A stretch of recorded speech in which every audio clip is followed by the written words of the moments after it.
Hello बच्चों, कैसे हैं आप सब लोग। आज हम लोग एक नया चैप्टर स्टार्ट करने जा रहे हैं। दैट इज चैप्टर है आपका कोऑर्डिनेट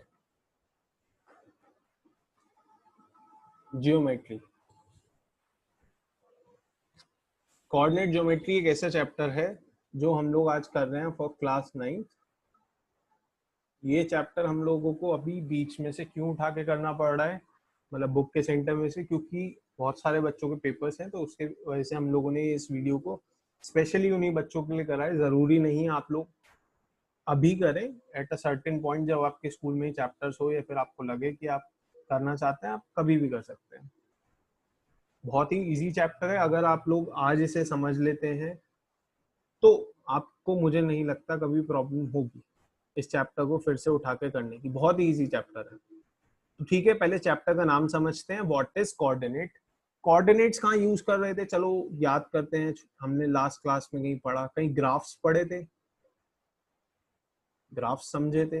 हाँ शायद समझे थे। ज्योमेट्री कहाँ यूज होती है सर? ज्योमेट्री तो शायद हम लोगों ने सर्कल्स ड्रॉ करते हुए यूज करी है, स्क्वायर ड्रॉ करते हुए यूज करी है, डायमंड ड्रॉ करते हुए यूज करी है, कुछ ऐसी शेप्स में यूज करी है। ज्योमेट्री का यूज करते हैं बेसिकली। ज्योमेट्री मीन्स आपका shape. Geometry something related to shape. And graph mean, graph कहाँ होते हैं हम लोगों के? ग्राफ हम लोग कहाँ यूज करते हैं? जब भी किसी प्लेन के अंदर आप लोगों को पॉइंट्स या फिर उनको डिस्कवर करना होता है। ये हम लोगों ने शायद छोटी क्लासेस में करा है, हम लोगों ने 8th में करके आए होंगे, हम लोग 7th में करा होगा कहीं ना कहीं ग्राफ्स को ड्रॉ। तो उसी को इन डेप्थ आज हम लोग सीखेंगे, क्योंकि हम लोग अब क्लास 9th में आ गए हैं। तो उसके टर्म्स को बहुत ही ब्रीफली एंड बहुत ही सिंप्लीफाइड वे में सीखेंगे। फर्स्ट टर्म जो इसके अंदर आती है वो आती है ऑर्डर्ड पेयर। ऑर्डर्ड पेयर क्या कहता है ये समझते हैं। ऑर्डर्ड पेयर की पहले डेफिनेशन आप लोगों को बताऊंगा, फिर समझाऊंगा है क्या। Ordered pair of a number a and b in which the first is placed for the x-axis and second is placed for the y-axis। मतलब जब भी आप एक ग्राफ ड्रॉ करते हैं, इन अ ग्राफ दो एक्सेस होते हैं ग्राफ के अंदर आपके, x और y। तो उसमें x को आप पहले लिखते हैं और y को बाद में। इस पेयर को हम बोलते हैं ऑर्डर्ड पेयर। और ये कभी भी इक्वल नहीं होता है। 90% केसेस में, ये 95% केसेस में इक्वल नहीं होता y, x के। अगर इनकी पोजीशन चेंज कर दूंगा इक्वल नहीं होगा। बट इसका एक केस है जो आपसे पूछ सकता है, एक्सेप्शन। एक्सेप्शन क्या है? When x equals to y, अगर ये दोनों पॉइंट्स इक्वल हैं, x comma y equals to y comma x, सिर्फ इसी एक कंडीशन के अंदर ये पॉसिबल होता है। मतलब क्या है, इसको हम लोग समझते हैं एक ग्राफ के थ्रू। तो मैं एक छोटा सा ग्राफ ड्रॉ करता हूँ और कुछ टर्म्स बताता हूँ। थोड़ा सा ग्राफ टेढ़ा हो गया, कोई नहीं। देखिए, जब भी आप कोई ग्राफ ड्रॉ करते हैं तो उसके अंदर दो एक्सिस हम लोगों ने अभी तक देखे हैं। एक्सिस ये दोनों होते हैं। एक इस वाले को हम लोग बोलते हैं y, हमेशा इसको y बोलेंगे, और हमेशा इसको x। इधर वैल्यू इंक्रीजिंग ऑर्डर में चल रही होगी। कैसी चल रही होगी? इंक्रीजिंग ऑर्डर में। डन। यहाँ पे हम लोग 0 लिखते हैं और इसको, इस पॉइंट को क्या नाम देते हैं ये बता दो आप लोग। इसको बोलते हैं हम ओरिजिन। क्या बोलते हैं? ओरिजिन। अब इस प्लेन के अंदर जब भी आप पॉइंट्स को लिखते हो तो क्या करते हो? ये 0 से स्टार्ट करते हैं, ओरिजिन है तो यहाँ 1 आएगा, यहाँ 2 आएगा, यहाँ 3 आएगा, ऐसी 4, ऐसी 5, ऐसी यहाँ आएगा 1, 2। थोड़ा सा गंदा हो गया लेकिन आप लोग समझ रहे होगे, 3, 4। इस तरीके से कुछ हम ग्राफ ड्रॉ करते हैं। अभी तक हम लोगों ने, अब तक जो भी हम लोगों ने सीखा है अपनी प्रीवियस क्लासेस में, यही सीखा है। और उस प्लेन के अंदर एक पॉइंट होता है P। सपोजिंगली ये मेरा पॉइंट है P। इस पॉइंट के अंदर आप लोग इस फॉर्मेट के अंदर, इस फॉर्मेट के अंदर x, y फॉर्मेट के अंदर उस पॉइंट को रिप्रेजेंट करते हो। इसमें फर्स्ट प्लेस इसकी है और सेकंड प्लेस इसकी है। ये फर्स्ट है, ये सेकंड है। आ रहा है समझ? अगर ये फर्स्ट प्लेस है तो पहले मैं x का डिस्टेंस निकालता हूँ। इस पॉइंट को थोड़ा सा साइड में ड्रॉ करते हैं जिससे पॉइंट्स थोड़ा सा क्लियर हो।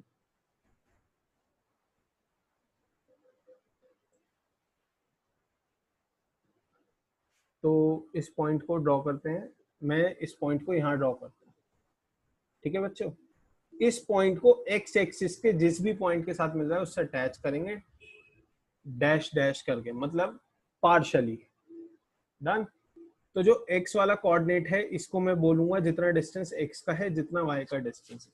अब मुझे ग्राफ देखना ही सबसे बड़ी प्रॉब्लम होती है, बहुत सारे बच्चों को, बहुत सारे स्टूडेंट्स को ये प्रॉब्लम आती है कि ग्राफ देखते कैसे सर। अब मुझे ये बताओ, ये जो डिस्टेंस है ये x का है या y का है? भाई मैं यहां से चलूंगा यहां तक तो मैं ये डिस्टेंस x का देखता हूँ, जब भी मैं ऊपर से देखता हूँ तो ये डिस्टेंस होता है x का। तो x का डिस्टेंस कितना है? 4 अगर देखने की बात करी जाए, और y का डिस्टेंस कितना है? इतना, 0 से 3 तक गया। तो 4,3 is the coordinate for this point. और इजी लैंग्वेज में बोलूं तो इस डिस्टेंस को मैं हमेशा बोलता हूं b, इसको डिस्टेंस को मैं बोलता हूं a।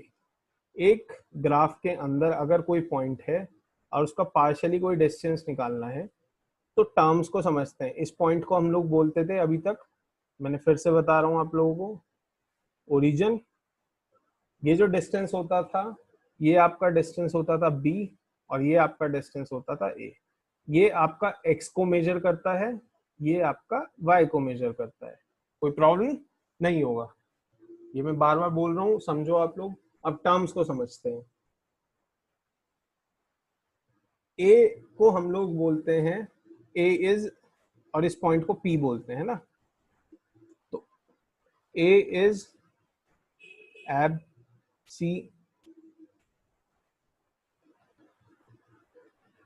सा, a is abscissa of p। एक नाम है, जो डिस्टेंस है उसको क्या बोलते हैं? a is the distance of p, a is the distance of x। अगर x की टर्म में होता है तो इस टर्म को बोलते हैं एब्सिसा ऑफ p। और अगर b इज द डिस्टेंस, या फिर इसको बोलते हैं ऑर्डिनेट। क्या बोलते हैं बच्चों? Ordinate, ordinate of p। ये y की टर्म्स में होता है। सिर्फ और सिर्फ टर्म्स को समझो, नाम समझो, क्योंकि क्वेश्चन में जब आप अब बड़े हो गए तो इसमें टर्म्स के नाम चेंज होते हैं। अगर a का डिस्टेंस है तो a का डिस्टेंस है, अगर एब्सिसा बोला जा रहा है, बेसिकली अगर आपसे क्वेश्चन में एब्सिसा बोला जा रहा है, यानी कि एग्जामिनर आपसे x का डिस्टेंस पूछ रहा है। x का डिस्टेंस कैसे निकालेंगे हम लोग? यहां से, भाई कोई आदमी यहाँ खड़ा है या फिर कोई चीज है, वो यहाँ से कितना डिस्टेंस ट्रेवल करेगी, यही तो a है। अगर वो a है तो ये भी तो a है, अगर वो b है तो यहाँ पे भी तो b है। ये समझ आ रहा है आप लोगों को? बहुत ही जनरल टर्म्स है, सिर्फ टर्म्स के नाम समझोगे तो समझ में आ जाएगा। बहुत हार्ड नहीं है, चीजें इजी है। अब इसको थोड़ा सा डेप्थ में समझते हैं। हमने जो अभी तक ग्राफ ड्रॉ करा था उसको और थोड़ा सा एनालिसिस करते हैं। तो एनालिसिस करने के लिए जो टर्म होता है वो होता है कोऑर्डिनेट सिस्टम को समझते हैं पहले। कोऑर्डिनेट सिस्टम क्या कहता है कि आपके दो प्लेन्स हैं। हमने एक्चुअल में जो ग्राफ होता है, एक्चुअल में जो असली में पूरा ग्राफ ड्रॉ करेंगे तो ग्राफ ऐसे ड्रॉ होता है, ना कि हम लोगों ने जो पढ़ा वो सही है बट वो इनकम्प्लीट है।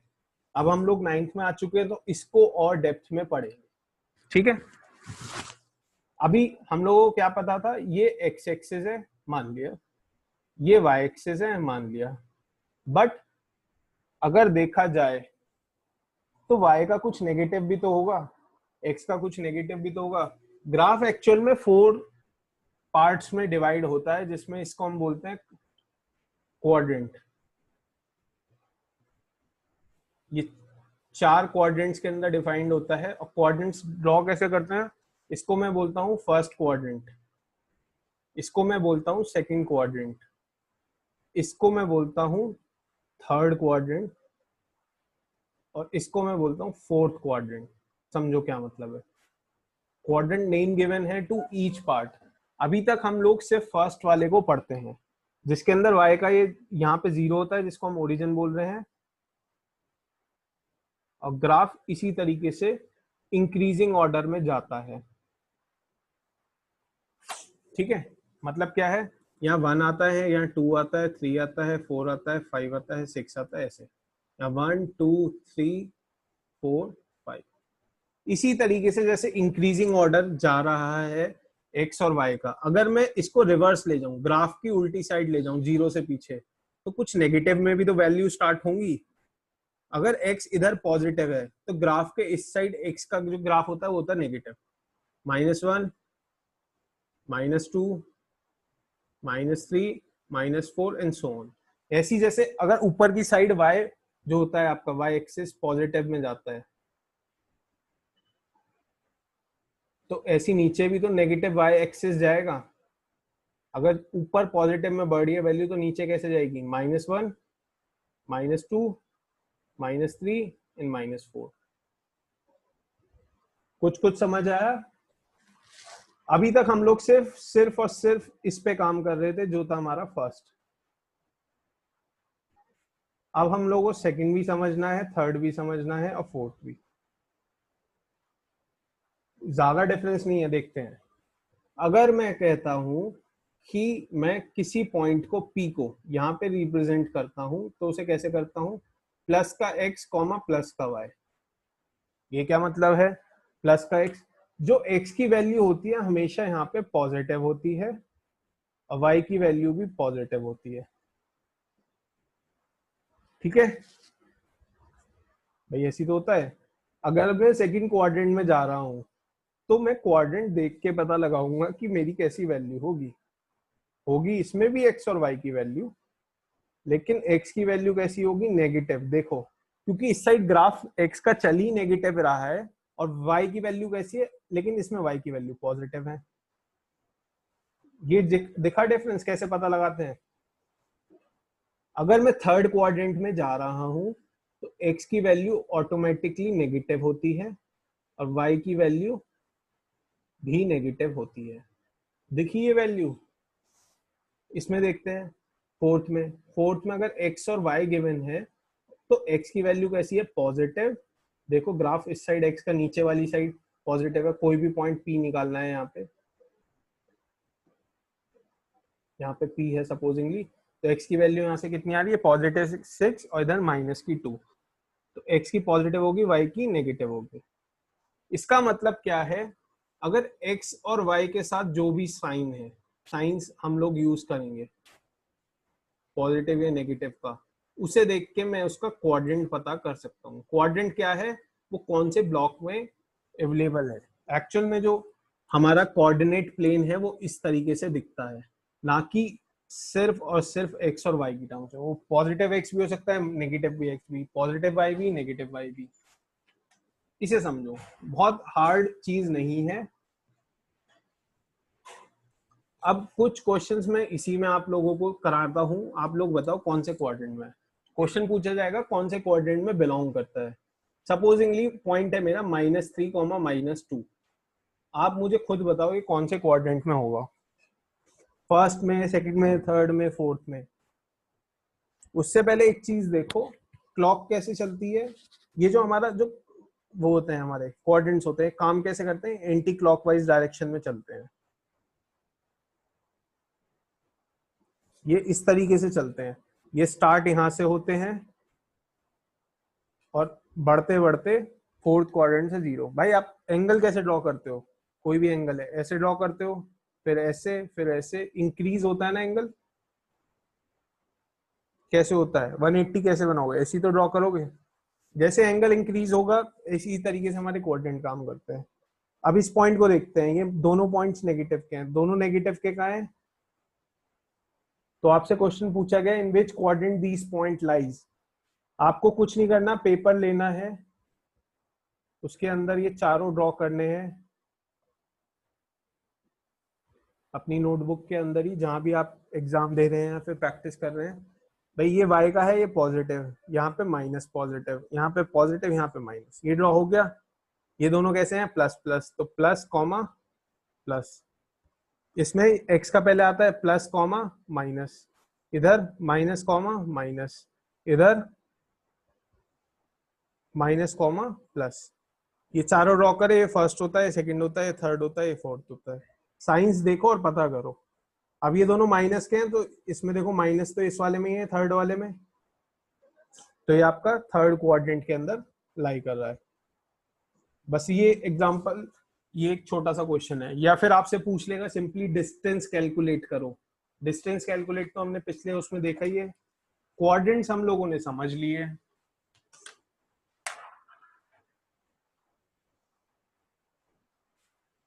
अब एक नई टर्म समझते हैं, क्या है भाई। क्वेश्चन के अंदर वो ग्राफ होगा, उसके अंदर आपको पॉइंट्स होंगे। जो अगली चीज आती है उसको हम कहते हैं मिरर इमेज।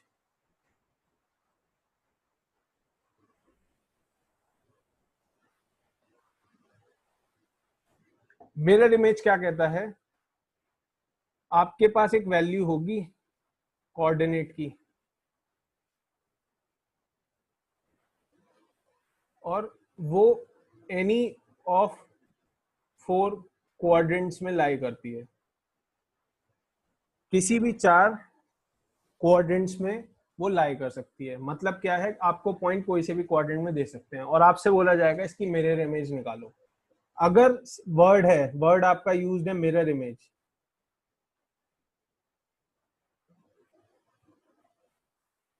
वर्ड है आपका मिरर इमेज फाइंड करने के लिए।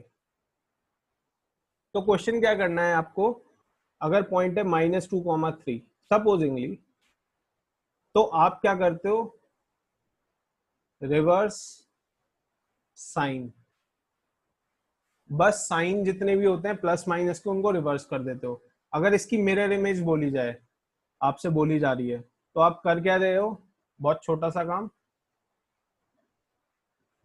-2,3, और आपसे बोला जाए इसकी मिरर इमेज निकालो, तो मिरर इमेज होगी 2,-3। पॉजिटिव था तो उसको नेगेटिव में कन्वर्ट कर दो, और अगर नेगेटिव था तो उसको पॉजिटिव में कन्वर्ट कर दो, अगर वर्ड है मिरर इमेज।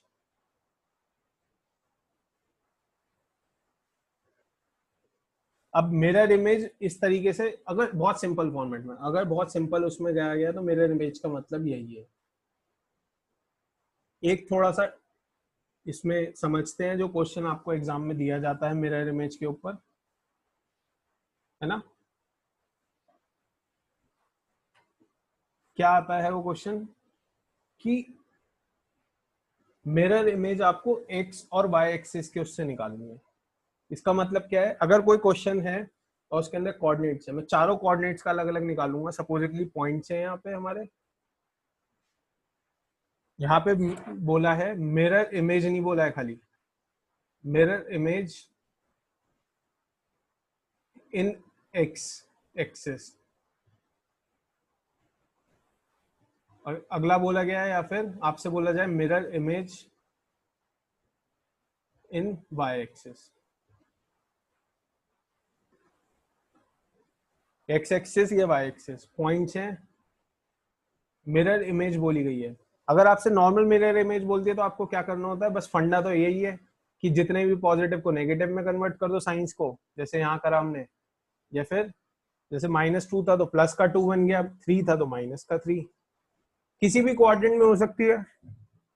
अब मैं इन पॉइंट्स को खाली नाम दे रहा हूँ एक्स कॉमा वाई, आप पॉइंट्स कुछ भी लेके यूज कर सकते हो, प्रैक्टिस कर सकते हो। सपोजिंगली फर्स्ट क्वाड्रेंट में होगा तो X comma Y, second quadrant में होगा तो -x comma +y, third quadrant में होगा तो -x comma -y। First, second, third, और फोर्थ क्वाड्रेंट में होगा तो बताओ। ट्राई करना आप लोग, इन चीज़ों को अच्छे से प्रैक्टिस कर लो, क्वाड्रेंट निकालना सीख लो। और फोर्थ में होगा तो ये। डन जी। तो देखते हैं, अगर इनको मिरर इमेज ऑफ एक्स बोला है, अगर एक्स बोला है मिरर इमेज का, तो सिर्फ आप एक्स के साइन चेंज करोगे।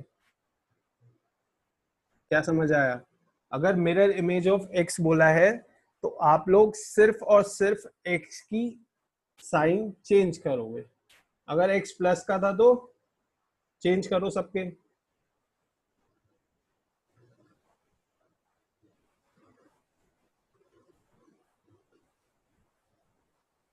सही बोला मैंने, बताओ।